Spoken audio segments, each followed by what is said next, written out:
जय जगन्नाथ पिला माने पुणी एक नुआ वीडियो को आपण मानक समस्त को स्वागत। गत वीडियो रे आमे विभिन्न प्रकार कोण एवं एबीसीडी जो इंग्राजी बड़ अक्षर थिला सब से सबुथिरे केउथिरे केउ प्रकार कोण थिला से सब पढ़िथिले। आज पुणी अवशिष्ट पाठ को पढ़िबा। ठीक अछि पिला माने वीडियोटी को देखिबा पूर्वरु प्रथम वीडियोटी को लाइक कर दियो एवं चैनल टी को सब्सक्राइब कर दियो। एबे पिले ए घंटा टी देखो एटे केतेटी बाजिची 4टा बाजिची ना 4टा बाजी माने एडी केते ए घंटा कंटा आ मिनिट कंटा मध्य रे स्थूल कोण होईची। ठीक से परी एडी देखो 9टा बाजिची ए घंटा कंटा आ मिनिट कंटा मध्य रे केते डिग्री होईची 90 डिग्री माने सम कोण होईची। ठीक से परी देखो एडी केतेटा बाजिची 6टा बाजिची 6टा बाजी माने घंटा कंटा आ मिनिट कंटा मध्य रे 180 डिग्री होईची माने एटा को की कोण कहवा जाए सरल कोण। आम पढ़ीला आगु ना। एबे ई घंटा चित्रटी को देखिल केतटा बाजिची 10टा बाजी 10 मिनिट होईची ताले एडी घंटा घंटा मिनिट घंटा मध्य की प्रकार कोण होईची किए कहि पारिबो। हाँ ये होजी स्थूल कोण 90 डिग्री रु अधिक अछि ना। तो एई घंटा चित्रटी को पुणी देखो एडी केतटा बाजिची 3टा बाजी 5 मिनिट होईची एडे 90 डिग्री कम होईची कोणटी तेणु ई हला सूक्ष्म कोण। सेही परी ए घंटा चित्रटी देखो एडी केते डिग्री कोण होईची 90 डिग्री कम माने ये मध्य सूक्ष्म कोण। ठीक से परी एई घंटा चित्रटी को देखो एटा की प्रकार कोण निजे कहलो। हाँ ये होजी सूक्ष्म कोण।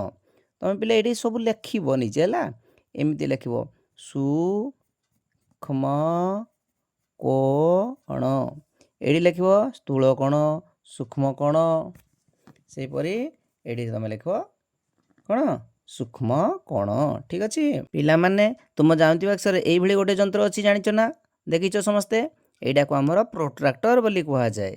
ए प्रोट्रैक्टर रे जदि हमें देखिबा एई जो बिंदुटी पिले रहिची एडा को हमर केंद्र बिंदु बोली कहवा जाय एवं एई जो गारडी रहिची एडा को हमर आधार रेखा बोली कहवा जाय। की रेखा आधार रेखा।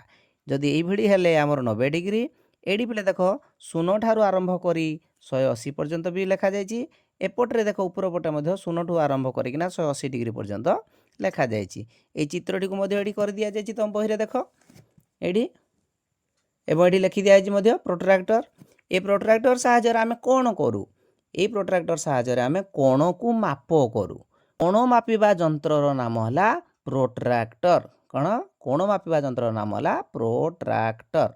कोण मापर एकक हला डिग्री किंतु कोण को आमे एई प्रोट्रैक्टर सहायता रे माप करि थाउ। जेमिति पिले एडी हमर देखो त्रिभुज रे तीनोटी कोण अछि जदि आमे आकु माप करिबा पय चाहिबा केमिति मापिबा टिके देखो। आकु माप पिले करिबा पय एई केंद्र बिंदु को एई शीर्ष बिंदु सहित लगेई रखिबा एवं एई जो गारडी अछि रेखाखंड को ए आधार रेखा सहित लगेई रखिबा। रखिला पोरे देखो पिले तमरो केते डिग्री एडा कोण हैला। देखो पिले केंद्र बिंदु रहिला शीर्ष बिंदु उपरे आधार रेखा रहिला रेखाखंड उपरे तापर आम माप करिबा केते डिग्री कोण हैला। एडो आमे गणी नबा 0 10 20 30 40 50 आ ये 60 अर्थात एई कोणर परिमाण हला 60 डिग्री। ए कोणटी केते डिग्री 60 डिग्री अर्थात यहा गोटे सूक्ष्म कोण।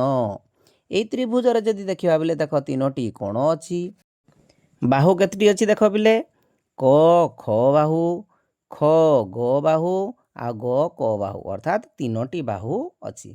शीर्ष बिंदु कोडा क शीर्ष बिंदु ख शीर्ष बिंदु एवं ग शीर्ष बिंदु तेणु केतोटी बाहु अछि तीनटी लेखिबा। शीर्ष बिंदु केतटी अछि तीनटी मध्य लेखिबा। ए त्रिभुज रे केतोटी कोण अछि गणितले खुणी 1 2 3 तीनटी कोण अछि एडे लेखिबा। सेही परी आमर कहिलो ए प्रत्येक कोण की प्रकार कोण ना सूक्ष्म कोण। एई त्रिभुज रे देखो एई कोणटी आमर सूक्ष्म कोण एईडी आमर देखो कोण हैजी 90 डिग्री एई कोणटी आमर होजी सूक्ष्म कोण अर्थात एई कोणटी आमर सूक्ष्म कोण एईडी आमर समकोण एईडी मध्य सूक्ष्म कोण। जदि एई त्रिभुज को देखिबा ये की कोण सूक्ष्म कोण ये स्थूल कोण ये सूक्ष्म कोण अटे। अर्थात एरु आमे कोण जानले पिले त्रिभुजर तीनोटी शीर्ष बिंदु तीनोटी बाहु तीनोटी कोण थाए ତ୍ରିଭୁଜର କୋଣ ସୂକ୍ଷ୍ମ କୋଣ, ସମକୋଣ ବା ସ୍ଥୂଳ କୋଣ ହୋଇପାରେ। ପାଖ ଚିତ୍ରଟିକୁ ପିଲେ ଲକ୍ଷ୍ୟ କର। ପ ଫ ବ ଭ ଗୋଟିଏ କ'ଣ ଆୟତ ଚିତ୍ର। ଏଠି ଲେଖିବା ଏହି ଚିତ୍ରଟି କି ପ୍ରକାର ଚିତ୍ର? ଏଠି ଲେଖିବ ପିଲା ଆୟତ ଚିତ୍ର। ଏଠି କ'ଣ ଲେଖିବ ଆୟତ ଚିତ୍ର। ଏହାର ଶୀର୍ଷ ବିନ୍ଦୁ ସଂଖ୍ୟା କେତେ? ଦେଖିବା କେତେଟା ଶୀର୍ଷ ବିନ୍ଦୁ ଅଛି ଗଣିଦେବା। ଏଇଟା ଗୋଟେ ଶୀର୍ଷ ବିନ୍ଦୁ, ଏଇଟା ଗୋଟେ, ଏଇଟା ଗୋଟିଏ, ଏଇଟା ଗୋଟେ, କେତେଟି ହେଲା? 4ଟି ଶୀର୍ଷ ବିନ୍ଦୁ। ଏଠି ଆମେ 4ଟି ଲେଖିବା। କେତେଟି ଲେଖିବା? 4ଟି। ଶୀର୍ଷ ବିନ୍ଦୁ ଗୁଡ଼ିକର ନାମ ଲେଖ। ଶୀର୍ଷ ବିନ୍ଦୁ ନାଁ ଲେଖିବା ପ ଫ ବ ଭ। ଅର୍ଥାତ୍ ଏମିତି ଲେଖିଲା ବେଳେ ଆମେ ଲେଖିବା ପିଲେ ପ କମା ଦେବା, ଫ କମା ଦେବା, ବ କମା ଦେବା ଏବଂ ଭ ଲେଖିବା। ଏହାର କେତୋଟି ବାହୁ ଅଛି? 1 2 3 4ଟି। ଏଠି ତୁମେ 4ଟି ଲେଖିଦେବ। ଏଥିରେ କେତୋଟି କୋଣ ଥିବାର ଲକ୍ଷ୍ୟ କରୁଛ ତୁମେ? 1 2 3 4ଟି। ତେଣୁ ତୁମେ ଏଠି ବି 4ଟି ଲେଖିବ। ଠିକ୍ ଅଛି। ସେହିପରି ଏହି କୋଣ ଗୁଡ଼ିକ କେଉଁ ପ୍ରକାର କୋଣ? ଏରା ସବୁରା ଦେଖୁଛ ଆମର 90 ଡିଗ୍ରୀ ଅଛି। ତେଣୁ ଏହା ହେଉଛି ସମକୋଣ। କି କୋଣ? ସମକୋଣ। ଠିକ୍ ଅଛି। ତୁମ ପାଇଁ ପିଲେ କାମ ଏଇଠି ଗୋଟେ ଦେଇଛି ଦେଖ। ସ୍କେଲ୍ ସାହାଯ୍ୟରେ ଏହାର ବାହୁ ଗୁଡ଼ିକର ଦୈର୍ଘ୍ୟ ମାପ ଓ ଲେଖ। ଏଇ ବାହୁଟିକୁ ମାପିବ। ଏଠି ଲେଖିବ ପ ଫର ଦୈର୍ଘ୍ୟ, ଏଠି ଲେଖିବ। ତାପରେ ଫ ବର ଦୈର୍ଘ୍ୟ ଲେଖିବ, ବ ଭର ଦୈର୍ଘ୍ୟ ଲେଖିବ ଏବଂ ପ ଭର ଦୈର୍ଘ୍ୟ ମଧ୍ୟ ଲେଖିବ। ତାପରେ ଦେଇଛି ବାହୁମାନଙ୍କର ଦୈର୍ଘ୍ୟରେ କ'ଣ ସମ୍ପର୍କ ଅଛି ଲେଖ। ଅର୍ଥାତ୍ ତୁମେ ଦେଖିବ ପିଲେ ଏଇ ପ ଭର ଦୈର୍ଘ୍ୟ ଯେତିକି, ଫ ବର ଦୈର୍ଘ୍ୟ ସେତିକି। ତେଣୁ ତୁମେ ଲେଖିବ କ'ଣ? ପ ଭ ସମାନେ ବ ଫ। ଏମିତି ଲେଖିବ। ଆଉ ଗୋଟେ ଲେଖିବ ପ ଫର ଦୈର୍ଘ୍ୟ ଯେତିକି, ପ ଫର ଦୈର୍ଘ୍ୟ ଯେତିକି, ବ ଭର ଦୈର୍ଘ୍ୟ ମଧ୍ୟ ସେତିକି ହେବ। ନିଶ୍ଚିତ ଭାବରେ ପିଲେ ହେବ। ତୁମେ ନିଜେ ମାପ କରିବ। ଏଥିରୁ ଆମେ ପିଲେ କ'ଣ ଜାଣିଲେ? ଆୟତ ଚିତ୍ରର 4ଟି ଶୀର୍ଷ ବିନ୍ଦୁ ଅଛି। ଏହାର ବାହୁ ସଂଖ୍ୟା ମଧ୍ୟ 4। ଏହାର ବିପରୀତ ବାହୁମାନଙ୍କର ଦୈର୍ଘ୍ୟ ସମାନ। ଆୟତ ଚିତ୍ରର 4ଟି କୋଣ ଅଛି ଏବଂ ପ୍ରତ୍ୟେକ କୋଣ ସମକୋଣ। ତ ଏଇଠି ଆମେ ଦେଖୁଥିଲେ ଯେ 4ଟି କୋଣ ଅଛି, 4ଟି ବାହୁ ଅଛି ଏବଂ ବିପରୀତ ବାହୁର ଦୈର୍ଘ୍ୟ ପରସ୍ପର ସମାନ। ପ ଭର ଦୈର୍ଘ୍ୟ ଯେତିକି, ଫ ବର ଦୈର୍ଘ୍ୟ ସେତିକି। ପ ଫର ଦୈର୍ଘ୍ୟ ଯେତିକି, ଭ ବର ଦୈର୍ଘ୍ୟ ସେତିକି ଏବଂ ପ୍ରତ୍ୟେକ କୋଣ ହେଉଛି ଆମର 90 ଡିଗ୍ରୀ ବା ସମକୋଣ। ସେହିପରି ଏଇ ଚିତ୍ରଟିକୁ ପିଲେ ଭଲ ଭାବରେ ଟିକେ ଦେଖ। ଏଇଠି ଗୋଟିଏ ଆମର ବର୍ଗ ଚିତ୍ର। ତ ଏଠିରେ ଆମର ଶୀର୍ଷ ବିନ୍ଦୁ କେତେଟି ଅଛି? 1 2 3 4। ଏଠି 4ଟି ଲେଖିଦେବ। ତାପରେ ବାହୁ ସଂଖ୍ୟା 1 2 3 4। ଏଠି ବି 4ଟି ଲେଖିବ। କୋଣ କେତେଟି ଅଛି? 1 2 3 4। ଏଠି ବି 4ଟି ଲେଖିବ। କୋଣ ଗୁଡ଼ିକ କି ପ୍ରକାର କୋଣ? ସମକୋଣ ବା 90 ଡିଗ୍ରୀ ନାହିଁ। ତେଣୁ ସମକୋଣ। ଏଠି ଲେଖିବ ସମକୋଣ। ବାହୁ ଗୁଡ଼ିକର ପିଲେ ଦୈର୍ଘ୍ୟ ପିଲେ ମାପିବ ନିଜେ ସ୍କେଲ୍ ସାହାଯ୍ୟରେ ଏବଂ ଏଇଠି ଲେଖିବ ଏବଂ ଦେଖିବ ଯେ ଏ ପ୍ରତ୍ୟେକ ବାହୁର ଦୈର୍ଘ୍ୟ ପରସ୍ପର ସମାନ। ତେଣୁ ଆମେ ଏଠି ଲେଖିବା ତେବେ ବର୍ଗଚିତ୍ରର ପ୍ରତ୍ୟେକ ବାହୁର ଦୈର୍ଘ୍ୟ ପରସ୍ପର ସମାନ। ଏଇଟା ଲେଖିବ। ବର୍ଗଚିତ୍ରର ପ୍ରତ୍ୟେକ ବାହୁର ଦୈର୍ଘ୍ୟ ପରସ୍ପର ସମାନ। ଏବେ ପିଲେ ଆମେ ଅଭ୍ୟାସ କାର୍ଯ୍ୟଟିକୁ କରିବା। 1 ନମ୍ବର ପ୍ରଶ୍ନକୁ ଦେଖ। ଚିତ୍ରରେ କି ପ୍ରକାରର କୋଣ ସୃଷ୍ଟି ହୋଇଛି ତଳ କୋଠରୀରେ ଲେଖ। ଏଠି ପିଲେ କି ପ୍ରକାର କୋଣ ସୃଷ୍ଟି ହେଇଛି କହିଲ ଦେଖି? ହଁ, ସମକୋଣ। ତେଣୁ ଏଠି କ'ଣ ଲେଖିବ? ସମକୋଣ। ଏଠି ଲେଖିବ ସମକୋଣ। ଠିକ୍ ସେହିପରି କହିଲ ଏଠାରେ କି ପ୍ରକାର କୋଣ ସୃଷ୍ଟି ହେଇଛି? 90 ଡିଗ୍ରୀରୁ ଅଧିକ ନା? ତେଣୁ ଏଠି ଲେଖିବ ସ୍ଥୂଳ କୋଣ। ଏଇଟା କି ପ୍ରକାର କୋଣ ସୃଷ୍ଟି ହେଇଛି? 90 ଡିଗ୍ରୀରୁ କମ୍। ତେଣୁ ଏଠି ଲେଖିବ ସୂକ୍ଷ୍ମ କୋଣ। ଏଇଠି କି ପ୍ରକାର କୋଣ ସୃଷ୍ଟି ହେଇଛି? ଯଦି ଟିକେ ପିଲେ ବୁଲେଇ ଦେବ ବହିଟିକି, ଦେଖ ଭଲ ଭାବରେ ବୁଲେଇ ଦେଲା ପରେ ଜଣା ପଡ଼ିଯାଉଛି ଇଏ ପୁରା 90 ଡିଗ୍ରୀ ହେଇଛି ନା? ତେଣୁ ଏଠି ଆମେ ଲେଖିବା ସମକୋଣ। ଏଇଟା ମଧ୍ୟ ପିଲେ 90 ଡିଗ୍ରୀ ପୁରା ହେଇଛି। ତେଣୁ ଲେଖିବା 90 ଡିଗ୍ରୀ ମାନେ ସମକୋଣ। ଇଏ 90 ଡିଗ୍ରୀରୁ କମ୍। ତେଣୁ କି କୋଣ? ସୂକ୍ଷ୍ମ କୋଣ। ଏବେ ପିଲେ 2 ନମ୍ବର ପ୍ରଶ୍ନକୁ ଯିବା। ସ୍କେଲ୍ ଓ ପେନସିଲ୍ ବ୍ୟବହାର କରି ଗୋଟିଏ ଲେଖାଏଁ ସୂକ୍ଷ୍ମ କୋଣ, ସମକୋଣ ଓ ସ୍ଥୂଳ କୋଣ ଆଙ୍କ। ଆକୁ ପିଲେ ତୁମେ ଖାତାରେ କରିବ। କିପରି କରିବ ମୁଁ ଦେଖ ଶିଖେଇ ଦେଉଛି। देख पिले स्केल धरिबो स्केल रे जे कोनोसी गोटे रेखाखंड प्रथमे टाणिबो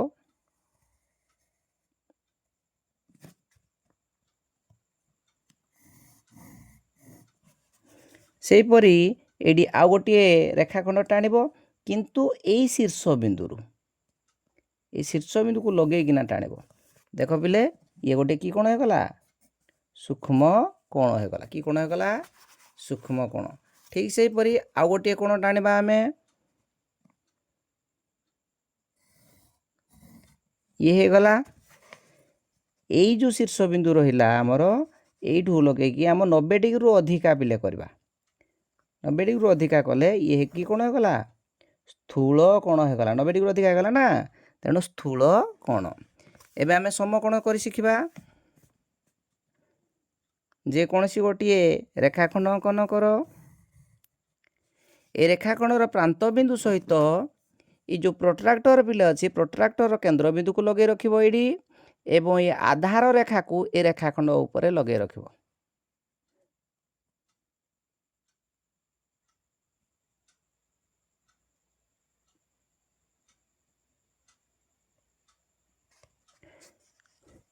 देख पिले ठीक भाव लगिला वर्तमान आम देखा 90 डिग्री कौटी अच्छी एडी अच्छी 90 डिग्री देख ये गोटे बिंदु दब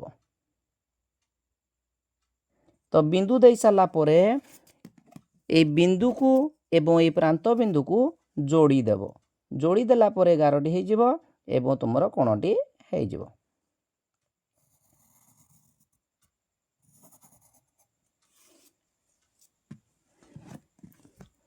ये पिले हो गला कोणटी देखुच ये केते डिग्री हो गला 90 डिग्री ये केते डिग्री हो गला 90 डिग्री अर्थात यह गोटे समकोण एडी लिखिदेव स्थूल कोण एडी लिखिदेव सूक्ष्म कोण ठीक अच्छे एबे 3 नंबर प्रश्न को जिबा केतोटी इंग्राजी बड़ अक्षर केवल रेखाखंड को नहीं गठित एठी पिले मु लिखि देछि देख 1 2 3 4 5 6 7 8 9 10 11 12 13 14 15 तुम्हें 15टी लिखिबो केते लिखिबो 15टी इंग्राजी बड़ अक्षर केवल रेखाखंड को नहीं गठित एबे पिले 3 नंबर ख को देखिबा कोठरी पूरण कर कोण संख्या देख देछि एकटी कोण दुईटी कोण तीनटी कोण चारटी कोण आउ पांचटी कोण केतोटी इंग्राजी अक्षर अच्छी से गुड़िक कौन कौन प्रथम देखा केउ केउ इंग्राजी अक्षर रे गोटे लेखाए कोण अच्छी कोड़ा कोड़ा तो मन पकल गोटे है एल आ गोटे है आमर भि केतटी अक्षर है 1 आउ 2 एडे देखिए केतोटी इंग्राजी अक्षर एडे लिखिदेव 2टी से दुईटी कोण को कौन अच्छी आम देखा मन पकल एन रे अच्छी टी रे अच्छी आउ जेड रे अच्छी केतटी कोण है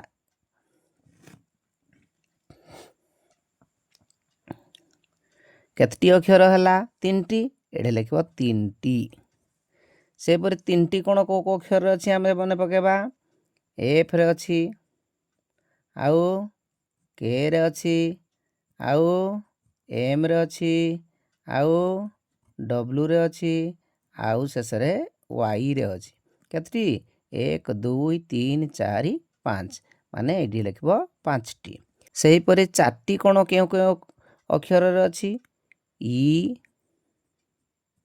एच आउ एक्स केतटी अक्षर है 3टी तेणु एडी लिख 3टी सेपरी 5टी कोण केउ अक्षर अच्छी केवल ए रे अच्छी एडी लिख 1टी 4 नंबर प्रश्न को देख 3टी 4टी और 5टी लेखाए दियासिली काठी नहीं विभिन्न प्रकार आकृति तैयारी कर ओ सेमानकर चित्र खातारे आंक ठीक अच्छे दियासिली काठी रे पिले एई भली 3टी काठी नहीं मध्य त्रिभुज अंकन करि पारिबो 4टी काठी नहीं एहीपरि वर्गचित्र मध्य अंकन करि पारिबो एवं 5टी काठी नहीं 6टी काठी मध्य नहीं तमे विभिन्न प्रकार आकृति करिवो एवं ताऊ खातारे लगेइबो तापर आमे देखिबा खातारे आकु किपरि आंकिबा पिला माने स्केल और पेंसिल सहायता रे तुमे 3टी गार नहीं ତ୍ରିଭୁଜ ଅଙ୍କନ କରିବ। ସେହିପରି 4ଟି ଗାର ନେଇକି ବର୍ଗଚିତ୍ର କିମ୍ବା ଆୟତଚିତ୍ର ଅଙ୍କନ କରିବ। ସେହିପରି 5ଟି ଗାର ନେଇ ବା ରେଖାଖଣ୍ଡ ନେଇ ପଞ୍ଚଭୁଜ ଅଙ୍କନ କରିବ ଏହିପରି ଭାବରେ। ଠିକ୍ ଅଛି। ଏବେ 5 ନମ୍ବରକୁ ଦେଖ। ତଳ ଟେବୁଲରେ ଥିବା ଇଂରାଜୀ ଶବ୍ଦ ଦେଖି ଖାଲି କୋଠରୀ ପୂରଣ କର। ଏଇଠି ପିଲେ ଶବ୍ଦ ସବୁ ଦେଖ ଦେଇଛି। ଶବ୍ଦରେ ଥିବା ମୋଟ କୋଣ ସଂଖ୍ୟା ଏଇଠି ଲେଖିବା ଏବଂ ସୂକ୍ଷ୍ମ କୋଣ ସଂଖ୍ୟା ଏଇଠି ଲେଖିବା, ସମକୋଣ ସଂଖ୍ୟା ଏଇଠି ଲେଖିବା ଏବଂ ସ୍ଥୂଳ କୋଣ ସଂଖ୍ୟା ଏଇଠି ଲେଖିବା। ପ୍ରଥମେ ଏଇ 8 ଅକ୍ଷରକୁ ଦେଖିବା। ଏଇ 8 ଅକ୍ଷରରେ କେତୋଟି କୋଣ ଅଛି ଆମେ ଗଣିବା। ପ୍ରଥମେ ଦେଖିବା ଏଥିରେ 5, 2 7, 2 9। ଏଠୁ ମୋଟ କୋଣ ସଂଖ୍ୟା ହେଲା 9ଟି। ସେହିପରି ସୂକ୍ଷ୍ମ କୋଣ କେତେଟି ଆମେ ଲେଖିବା। ଇଏ 1, 2, 3, 4, 5 ଟୋଟାଲ 5ଟି ଲେଖିବା। ସେହିପରି ସମକୋଣ ସଂଖ୍ୟା କେତେଟି ଅଛି? 1, 2 2ଟି ଲେଖିବା। ସ୍ଥୂଳ କୋଣ କେତେଟି ଅଛି ଆମର? କେବଳ ଏ ଅକ୍ଷରରେ 2ଟି ଅଛି, ତେଣୁ ଆମେ ଏଠି 2 ଲେଖିବା। ଇଏ 2, 2, 4, 5, 9ଟି। ସେହିପରି এই ଲିଫ୍ ଶବ୍ଦଟିକୁ ଦେଖ। ଏଇଥିରେ କେତୋଟି କୋଣ ଅଛି? 1, 2, 3, 4, 5, 6, 7, 8, 9, 10, 11, 12, 13ଟି କୋଣ ଅଛି। ଏଠି 13 ଲେଖିଦେବା। କେତୋଟି ସୂକ୍ଷ୍ମ କୋଣ ଅଛି ଆମେ ଗଣିଦେବା। 1, 2, 3ଟି ଅଛି, ତେଣୁ ଏଠି 3 ଲେଖିଦେବା। ସମକୋଣ କେତେଟି ଅଛି? 1, 2, 3, 4, 5, 6, 7, 8ଟି ଅଛି। ଏବଂ ସ୍ଥୂଳ କୋଣ କେତେଟି ଅଛି? 1, 2 ମୋଟ କେତେଟି ହେଲା? 8, 2, 10, 3, 13ଟି। ଆନିମଲ୍ ଅକ୍ଷରକୁ ଆମେ ଦେଖିବା ମୋଟ କୋଣ କେତେଟି ଅଛି ସେହିପରି ଗଣିବା। 1, 2, 3, 4, 5, 6, 7, 8, 9, 10, 11, 12, 13, 14, 15, 16ଟି। ଏଇଟା 16 ଲେଖିବା। ସୂକ୍ଷ୍ମ କୋଣ କେତେଟି ଅଛି ଆମେ ଗଣିବା। 1, 2, 3, 4, 5, 6, 7, 8, 9, 10, 11ଟି, ତେଣୁ ଏଠି 11 ଲେଖିବା। ସମକୋଣ କେତେଟି ଅଛି ଆମେ ଗଣିବା। କେବଳ ଗୋଟିଏ ଅଛି, ତେଣୁ 1 ଲେଖିବା। ସ୍ଥୂଳ କୋଣ କେତେଟି ଅଛି? ଏଇଠି 2ଟି ଅଛି, ଏଇଠି 2ଟି, ମୋଟ ହେଲା 4ଟି। ସେହିପରି ଉଇଟ୍ ଅକ୍ଷରରେ ଆମର କେତେଟି ଦେଖିବା କୋଣ ଅଛି? ମୋଟ କୋଣ ଆଗ ଗଣିଦେବା। 3, 4, 7, 4, 11, 11, 5, 16, 2, 18, ତେଣୁ 18ଟି ହେଲା। ସୂକ୍ଷ୍ମ କୋଣ କେତେଟି ଅଛି ଆମେ ଗଣିବା। 3, 3, 6ଟି। ସେହିପରି ସମକୋଣ କେତେଟି ଅଛି? ଏଚ୍ ଅକ୍ଷରରେ 4ଟି, ଇ ଅକ୍ଷରରେ 4ଟି ଏବଂ ଟି ଅକ୍ଷରରେ 2ଟି। 4, 4, 8, 2, 10ଟି, ତେଣୁ 10 ଏଇଠି ଲେଖିଦେବ। ଏବଂ ସ୍ଥୂଳ କୋଣ କେତେଟି ଅଛି ଆମେ ଗଣିବା। କେବଳ ଏଇଠି 2ଟି ଅଛି, ତେଣୁ ଏଠି 2 ଲେଖିଦେବା। 10, 2, 12, 6, 18ଟି ହେଇଗଲା। 20 ଶବ୍ଦକୁ ଟିକେ ଦେଖ। ଏଥିରେ ମୋଟ କେତୋଟି କୋଣ ଅଛି? ନା 16ଟି ହେବ। ନିଜେ ଗଣିବ ପିଲେ। କେତୋଟି ସୂକ୍ଷ୍ମ କୋଣ ଅଛି? ନା 6ଟି ଅଛି। କେତୋଟି ସମକୋଣ ଅଛି? ନା 8ଟି ଅଛି। କେତୋଟି ସ୍ଥୂଳ କୋଣ ଅଛି? ନା 2ଟି। ଏବେ 6 ନମ୍ବରକୁ ଆମେ ଦେଖିବା। କ'ଣ ଲେଖା ହେଇଛି? ତଳ ଇଂରାଜୀ ଅକ୍ଷରରେ କେଉଁ ପ୍ରକାରର କୋଣ ଅଛି ଲେଖ। ଇଂରାଜୀ ଅକ୍ଷର ଏଠି ଦେଖ ପିଲେ ଦେଇଛି। ପ୍ରଥମ କୋଣ, ଦ୍ୱିତୀୟ କୋଣ, ତୃତୀୟ କୋଣ ଏବଂ ଚତୁର୍ଥ କୋଣ କି ପ୍ରକାର କୋଣ ଆମେ ଲେଖିବା। ପ୍ରଥମେ ଡବ୍ଲୁ ଅକ୍ଷର ଦେଖ। ପ୍ରଥମ କୋଣଟି କି ପ୍ରକାର କୋଣ? ସୂକ୍ଷ୍ମ କୋଣ। ଏଇଠି ତମେ ସୂକ୍ଷ୍ମ କୋଣ ଲେଖିବ। ଦ୍ୱିତୀୟ କୋଣ ସୂକ୍ଷ୍ମ କୋଣ, ଏଇଠି ଲେଖିବ ସୂକ୍ଷ୍ମ କୋଣ।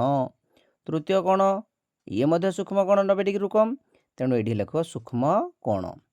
ସେହିପରି କେ ଅକ୍ଷରକୁ ଦେଖ। ପ୍ରଥମ କୋଣଟି ଆମର ସୂକ୍ଷ୍ମ କୋଣ, ଏଠି ସୂକ୍ଷ୍ମ କୋଣ ବୋଲି ଲେଖିଦେବ। ଦ୍ୱିତୀୟ କୋଣଟି ଦେଖ ପିଲେ ସମକୋଣ, ଏଠି ତେଣୁ ଦ୍ୱିତୀୟ କୋଣ ଏଠି ସମକୋଣ ଲେଖିବ। ତୃତୀୟ କୋଣ ମଧ୍ୟ ସମକୋଣ ଏଠି ଲେଖିବ। ବର୍ତ୍ତମାନ ଏକ୍ସ ଅକ୍ଷରକୁ ଦେଖ। ପ୍ରଥମ କୋଣଟି ଆମର ସ୍ଥୂଳ କୋଣ, ତେଣୁ ଏଠି ସ୍ଥୂଳ କୋଣ ଲେଖିବ। ଦ୍ୱିତୀୟ କୋଣଟି ମଧ୍ୟ ସ୍ଥୂଳ କୋଣ, ତେଣୁ ଏଠି ସ୍ଥୂଳ କୋଣ ଲେଖିବ। ତୃତୀୟ କୋଣଟି ମାନେ ଏଇ କୋଣଟି 90 ଡିଗ୍ରୀରୁ କମ୍, ତେଣୁ ଇଏ ସୂକ୍ଷ୍ମ କୋଣ, ଏଠି ସୂକ୍ଷ୍ମ କୋଣ ଲେଖିବ।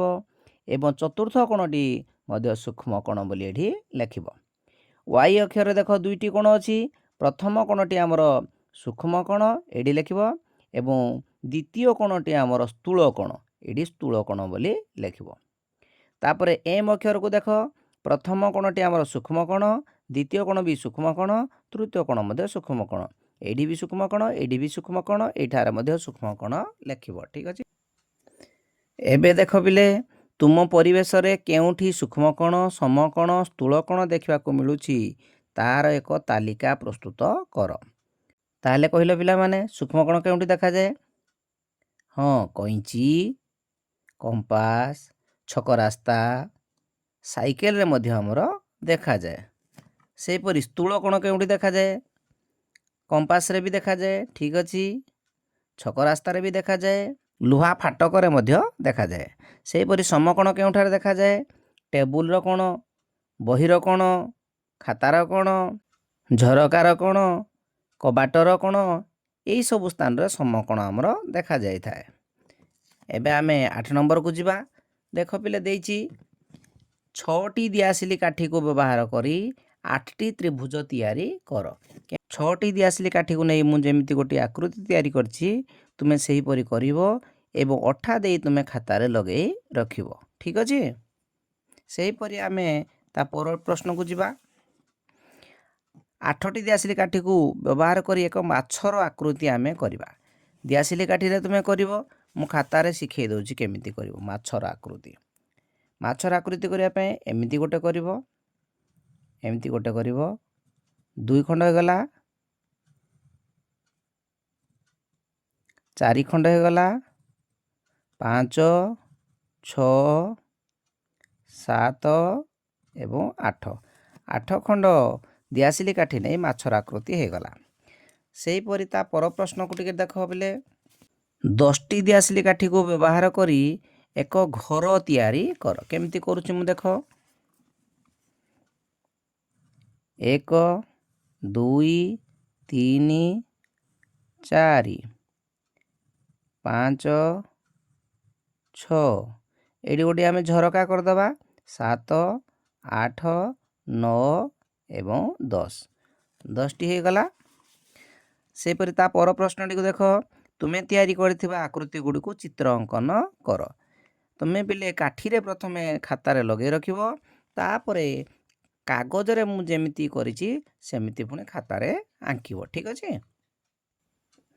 एबे 9 नंबर को पिले देखो तळे गोटिए छकर चित्र दिया जाइछि सेठारो विभिन्न आडकू रास्ता दिया जाइछि चित्र देखि तळ प्रश्न गुडिकर उत्तर लेख एडी देखि पारछ जे एठी हमर कोन अछि विद्यालय अछि एडी कोन अछि शहर अछि एडी कोन अछि डाक्तरखाना अछि एडी गाँ अछि मने रखि थाओ।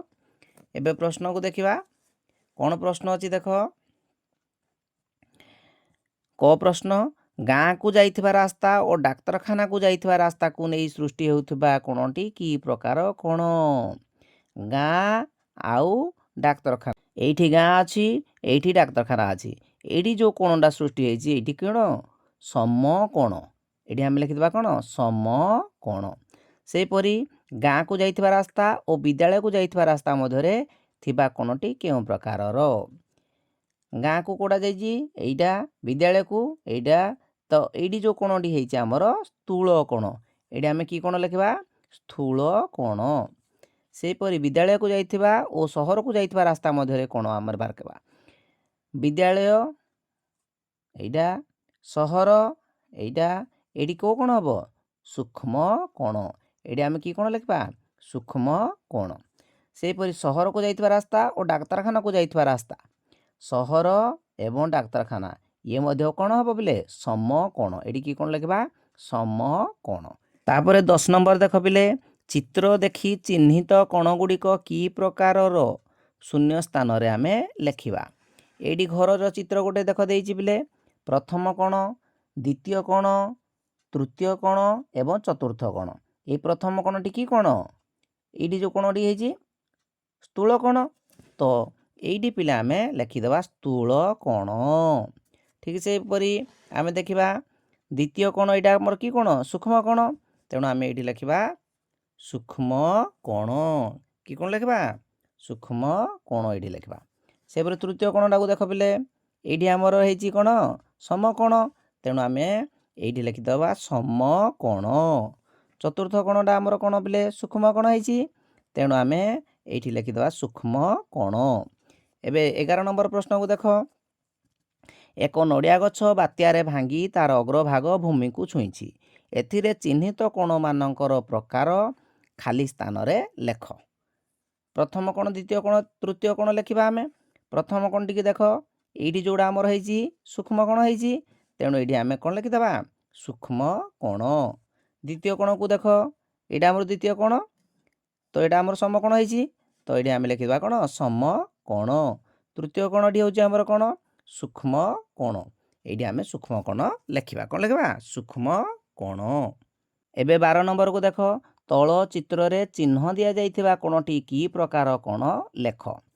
ଏଇଠି ଯେଉଁ କମ୍ପାସ ଅଛି ଏଇଟା କି ପ୍ରକାର କୋଣ ସୂକ୍ଷ୍ମ କୋଣ, ତେଣୁ ଏଇଠି ଆମେ ସୂକ୍ଷ୍ମ କୋଣ ଲେଖିବା। ଏହା କି ପ୍ରକାର କୋଣ ସମକୋଣ, ତେଣୁ ଆମେ ଏଠି ସମକୋଣ ଲେଖିବା। ଏଇଠି କି ପ୍ରକାର କୋଣ ସୃଷ୍ଟି ହୋଇଛି ସୂକ୍ଷ୍ମ କୋଣ, ତେଣୁ ଆମେ ଏଠି ସୂକ୍ଷ୍ମ କୋଣ ଲେଖିବା। ଏଇଠି ସ୍ଥୂଳ କୋଣ। ଏବେ 13 ନମ୍ବରକୁ ପିଲେ ଦେଖ, 13 ନମ୍ବରରେ କ'ଣ ପ୍ରଶ୍ନ ଦେଇଛି ପଢ଼ିବା। ତଳ ଘଣ୍ଟା ଗୁଡ଼ିକର ମିନିଟ୍ କଣ୍ଟା ଓ ଘଣ୍ଟା କଣ୍ଟା ମଧ୍ୟରେ କି ପ୍ରକାର କୋଣ ସୃଷ୍ଟି ହୋଇଛି ଲେଖ। ଏଇଠି ଦୁଇଟା ବାଇଛି ଦେଖୁଛ ପିଲେ, ତ ଏଇଠି ଯେଉଁ କୋଣଟା ସୃଷ୍ଟି ହେଇଛି ସିଏ ହେଉଛି ସୂକ୍ଷ୍ମ କୋଣ। ଦ୍ୱିତୀୟ ଚିତ୍ରରେ ଦେଖ, ଏଇଠି ଆମର କି କୋଣ ହେଇଛି, ହଁ ସ୍ଥୂଳ କୋଣ। ଏଇଠି ସମକୋଣ। ତାପରେ 14 ନମ୍ବର ପ୍ରଶ୍ନକୁ ଆମେ ପିଲେ ଦେଖିବା, କ'ଣ ଦେଇଛି ଦେଖ। ଘଣ୍ଟା ତଳେ ଥିବା ସମୟକୁ ପଢ଼ି ଘଣ୍ଟାରେ ଘଣ୍ଟା କଣ୍ଟା ଓ ମିନିଟ୍ କଣ୍ଟା ବସାଅ। କଣ୍ଟା ଦୁଇଟି ମଧ୍ୟରେ କି ପ୍ରକାର କୋଣ ସୃଷ୍ଟି ହେଉଛି ଲେଖ। ଏଇଠି ପିଲେ ଦେଖ, ଘଣ୍ଟା କଣ୍ଟା ଓ ମିନିଟ୍ କଣ୍ଟା ମୁଁ ବସେଇ ଦେଇଛି, ତିନିଟା ଏଇଠି କରିଦେଇଛି। ଏଇଠି ଦେଖ କି ପ୍ରକାର କୋଣ ସୃଷ୍ଟି ହେଲା ସମକୋଣ। ଏଇଠି ଆମେ କ'ଣ ଲେଖିବା ସମକୋଣ। ଦ୍ୱିତୀୟ ଚିତ୍ରକୁ ଦେଖ, ଏଇଠି ଆମର 4ଟା 30 ହେଇଥିଲା ଏବଂ ଘଣ୍ଟା ଘଣ୍ଟା ମିନିଟ୍ କଣ୍ଟାର ଚିତ୍ର ମୁଁ କରିଦେଇଛି। ଏଠି କି ପ୍ରକାର କୋଣ ସୃଷ୍ଟି ହେଉଛି ସୂକ୍ଷ୍ମ କୋଣ। ଏଇଠି ଦେଖ 1ଟା 30 ମିନିଟ୍, ଇଏ ହେଉଛି ଆମର ସ୍ଥୂଳ କୋଣ। ଏଇ ଚିତ୍ରକୁ ଦେଖ, ଏଇଠି କି ପ୍ରକାର କୋଣ ସୃଷ୍ଟି ହେଲା ସୂକ୍ଷ୍ମ କୋଣ, ଏଇଠି ମଧ୍ୟ ସୂକ୍ଷ୍ମ କୋଣ। ଏବେ ଆମେ 15 ନମ୍ବରକୁ ଯିବା। 15 ନମ୍ବରରେ କ'ଣ ଲେଖା ହେଇଛି, ତଳ ଚିତ୍ରଗୁଡ଼ିକର ପୃଷ୍ଠଦେଶର ଆକୃତି କି ପ୍ରକାରର। ପ୍ରତ୍ୟେକ ଚିତ୍ରରେ ସଂଖ୍ୟା ଦ୍ୱାରା ସୂଚିତ କୋଣ ଗୁଡ଼ିକ କି ପ୍ରକାରର ଏଇଠି ଆମେ ଲେଖିବା। ତ ଏଇଠି ଯେଉଁ ଆମର କୋଣ ଗୁଡ଼ିକ ପିଲେ ସୃଷ୍ଟି ହେଇଛି କି ପ୍ରକାର କୋଣ କହିଲ ଦେଖି, ହଁ ସମକୋଣ। ଏଇଠି କ'ଣ ଲେଖିବା ସମକୋଣ। ଏଇଠି କି ପ୍ରକାର କୋଣ ସୃଷ୍ଟି ହେଇଛି ସୂକ୍ଷ୍ମ କୋଣ। ଏଇଠି କ'ଣ ଲେଖିବା ସୂକ୍ଷ୍ମ କୋଣ। ଏଇଠି ଆମର କି କୋଣ ସୃଷ୍ଟି ହେଇଛି ସମକୋଣ। ଏଇ ପୋଷ୍ଟ କାର୍ଡ଼କୁ ଦେଖ, ଏଇ 1 ନମ୍ବରରେ ମଧ୍ୟ ସମକୋଣ, 2 ନମ୍ବରରେ ବି ସମକୋଣ, 3 ନମ୍ବରରେ ବି ସମକୋଣ, 4 ନମ୍ବରରେ ବି ସମକୋଣ। ତ ଏଇଠି ଆମର ସମକୋଣ ଲେଖିବ, କ'ଣ ଲେଖିବ ସମକୋଣ। 16 ନମ୍ବର କ'ଣ ଦେଇଛି ପିଲେ, ଗୋଟିଏ ବର୍ଗଚିତ୍ର, ଆୟତଚିତ୍ର ଓ ଗୋଟିଏ ତ୍ରିଭୁଜ ଅଙ୍କନ କର। ପ୍ରତ୍ୟେକ ଚିତ୍ରରେ କୋଣ ଗୁଡ଼ିକୁ ପ୍ରଥମ, ଦ୍ୱିତୀୟ ଏବଂ ତୃତୀୟ ଭଳି ନାମକରଣ କରି ସେଗୁଡ଼ିକ କି ପ୍ରକାରର କୋଣ ଲେଖ। ମୁଁ ଖାତାରେ କରିଦେଉଛି, ତୁମେ ଟିକେ ଦେଖ। ଖାତାରେ ପିଲେ ଏଇଭଳି ତୁମେ ଚିତ୍ର ଆଙ୍କି ସାରିଲା ପରେ ପ୍ରଥମ, ଦ୍ୱିତୀୟ ଏବଂ ତୃତୀୟ ନାମ ଦେବ। ଏଇଠି ଲେଖିବ ପ୍ରଥମ, ଦ୍ୱିତୀୟ, ତୃତୀୟ। ସେହିପରି ଏଇଠି ଲେଖିବ ପ୍ରଥମ, ଦ୍ୱିତୀୟ, ତୃତୀୟ, ଚତୁର୍ଥ। ସେହିପରି ପ୍ରଥମ, ଦ୍ୱିତୀୟ, ତୃତୀୟ, ଚତୁର୍ଥ ବୋଲି ଲେଖିଦେବ। ତାପରେ ଦେଖିବ କି ପ୍ରକାରର କୋଣ।